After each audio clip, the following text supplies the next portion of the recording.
Hey crypto fans, so in today's video we're going to be looking at Stablefund, and also we're going to be looking into the wild west of DeFi. We've seen big projects like yield nodes go down the Swanee and funds get locked up. We're going to look into Horde and see why it's bleeding out and the money seems to be draining out of the liquidity pot. But also we just want a whole look at DeFi in Central. So if you want to know all that cool stuff and more, stay tuned and let's go crypto.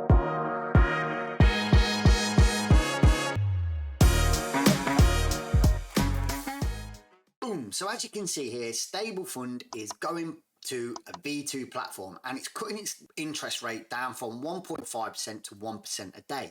And it's also going to cut the timescale down from 7 days to 5 days a week, trading only on an MT4 platform.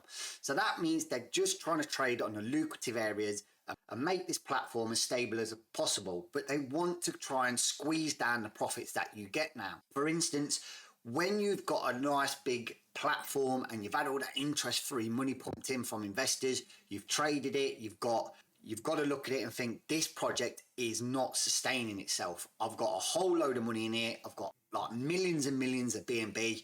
What do I do now? Do I try and pause all the profits? Say I'll give you a refund people. I'll keep the massive accumulated amount of profits that I'm not paying out in people's locked up 30-day profits, and just say, look, I gave it a go. I've earned a lot of money off that.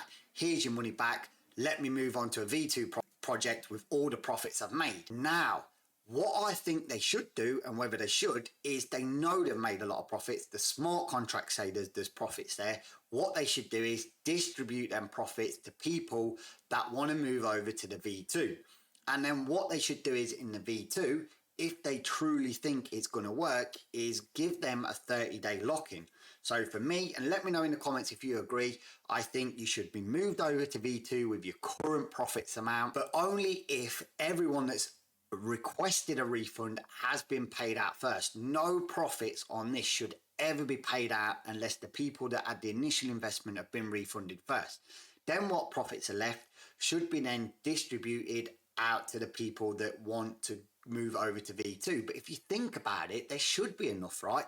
If the project was sustainable enough to pay out that APY, there's going to be loads requesting a refund. So there's all them profits that didn't get paid out to those that are requesting a refund. So that should more than enough cover for the people that are moving over to V2 to move over their compounded profits, in my opinion. Also, let's have a look at the email that came out. Boom. The update is not 100% clear. What they're saying is that the head trader's coming over to have a word with Michael to see how they can rescue the project and how it can make more sustainable. This update is saying that people that want to get a refund should be getting it in 2 to 3 weeks. Now, it is a bit long-winded, and they're also saying that they've had sort of 50-50 there, love and hate. But we know everyone in the crypto space, they hate to love you, but love to hate you. And I get that as a YouTube channel person, and I haven't got a massive following, although you guys are great and it is growing, but you know how all this works. But for me, I do think that this is an engineered kind of structure. I don't think it's a Ponzi scheme, and I don't think it's a rug pull. I just think that they lured you in with a cherry to get this project massive, and we know that they couldn't sustain this rate, so now they're saying we cannot pay all them profits out, but we want to refund you because we don't want reputational damage, and or if we do get reputational damage, we want it at a minimum, and we want the project to still be viable, because when we move over to V2, I want to rinse and repeat. And again, like I said, he's already done this, so this will be his third bite of the cherry to make this more sustainable moving into what I would see the bull market in the not too distant future. Because if you have this kind of setup platform and following coming into the next bull market, this could blow off the roof. But that's just my opinion. Let me know what you think in the comments. I'm just trying to give you, from an investors and traders perspective, what's happening here. I think it's good they're giving the refunds. I think it's good that no one's really going to be hurt off this if they do take the refunds. What I do think is a bit cunning and a bit, you may see it's clever, see it's a bit cunning, is that an interest-free loan for all of that time. That yes, people have made money, but obviously he's made a lot of money based on the back of his project, which he wants to rinse and repeat and take into V2, like he did from the original, and that's how Stablefund was born. And quickly before I leave you, I want to just quickly go over to another one that I think's not going to be long before it falls out of its arse, and that is Horde. If we have a look at Horde now and see where it's going with the inflow and outflow of the balance, you can see here that it's absolutely tanking and crashing. This not so long ago was at 1.6 million and now it's at 1.88. So we've nearly had $500,000 pulled out of this based on this downward trend here. It's not looking great.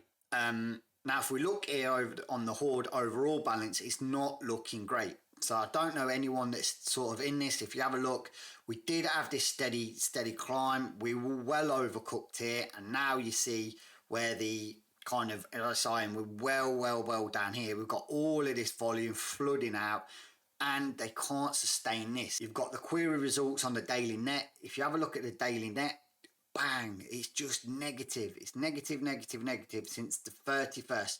Halloween, obviously, Horde, the project Halloween, it did have a hype because of the way it was. Fair enough.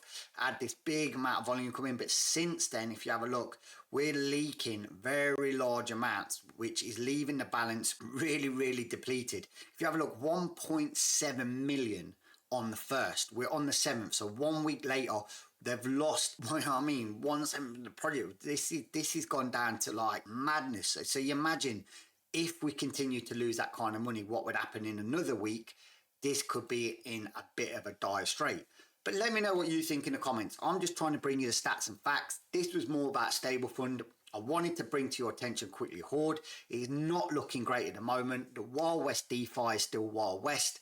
I'm keeping a close eye on this. You can have a look at my Stablefund project. I've had to mask my address here, but I also want to move my funds if they offer the profits in the V2. Horde, I'm very minimal invested in. I'll be really transparent. I just got a bit of free Horde for reasons one to another. So I'm just going to keep that in there for the project. If I lose that, I don't mind. I'd rather people that invested money get their money back first, but just keep an eye on it. Don't forget that I'm starting a free trading community on CoinCall. I do a lot of trading myself. I've earned a lot of money through crypto, so I want to give free education back. No Patreons, no paying. I'm just going to have the select through. The first 200 are going to get this for free. Then we're going to close it down and I won't accept people. So as always, trade smart, trade safe, and don't get ripped.